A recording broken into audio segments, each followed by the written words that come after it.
Hello बच्चों, तो कैसे हैं आप सब। आज हम सुनेंगे ब्राह्मण और सांप की कहानी। एक बार की बात है, एक नगर में हरिदत्त नाम का ब्राह्मण रहता था। उसके पास खेत थे, लेकिन उनमें ज़्यादा पैदावार नहीं होती थी। एक दिन हरिदत्त अपने खेत में एक पेड़ के नीचे सोया हुआ था। जैसे ही हरिदत्त की आँख खुली, उसने देखा कि एक सांप अपना फन फैलाए बैठा हुआ है। ब्राह्मण को एहसास हुआ कि यह कोई साधारण सांप नहीं है, बल्कि कोई देवता है। ब्राह्मण ने निर्णय लिया कि वह आज से इस देवता की पूजा करेगा। हरिदत्त उठा और कहीं से जाकर दूध ले आया।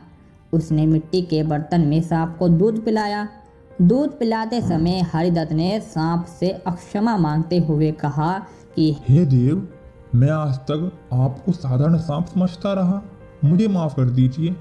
अपनी कृपा दृष्टि से मुझे बहुत सारा धन धान्य प्रदान करे प्रभु। ऐसा कहकर हरिदत्त अपने घर वापस आ गया। अगले दिन जब वह अपने खेत पहुंचा तो उसने देखा कि जिस बर्तन में उसने कल सांप को दूध पिलाया था, उसमें एक सोने का सिक्का पड़ा हुआ है। हरिदत्त ने वो सिक्का उठाया। अब हरिदत्त रोज सांप की पूजा करने लगा और सांप रोज उसे एक सोने का सिक्का देने लगा।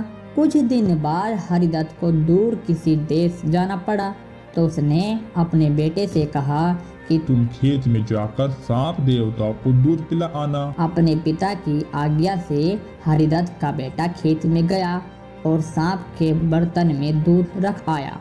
अगली सुबह जब वह सांप को दूध पिलाने गया तो उसने देखा कि वहाँ सोने का सिक्का रखा हुआ है।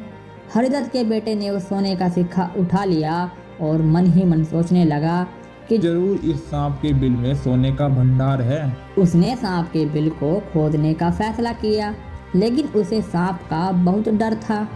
हरिदत्त के बेटे ने योजना बनाई। जैसे ही सांप दूध पीने आएगा तो वह उसके सिर पर लाठी से वार करूंगा, जिससे सांप मर जाएगा। सांप के मरने के बाद तसल्ली से बिल खोदूंगा और उसमें से सोना निकालकर अमीर आदमी बन जाऊंगा। लड़के ने अगले दिन ऐसा ही किया, लेकिन जैसे ही उसने सांप के सिर पर लाठी मारी तो वो मरा नहीं, बल्कि गुस्से से भर उठा। सांप ने क्रोध में लड़के के पैर पर अपने विष भरे दांतों से काटा और लड़के की उसी समय मृत्यु हो गई। हरिदत्त जब वापस लौटा तो उसे जानकर बहुत दुख हुआ। तो बच्चों, इस कहानी से हमें यह शिक्षा मिलती है कि लालच का फल हमेशा बुरा ही होता है।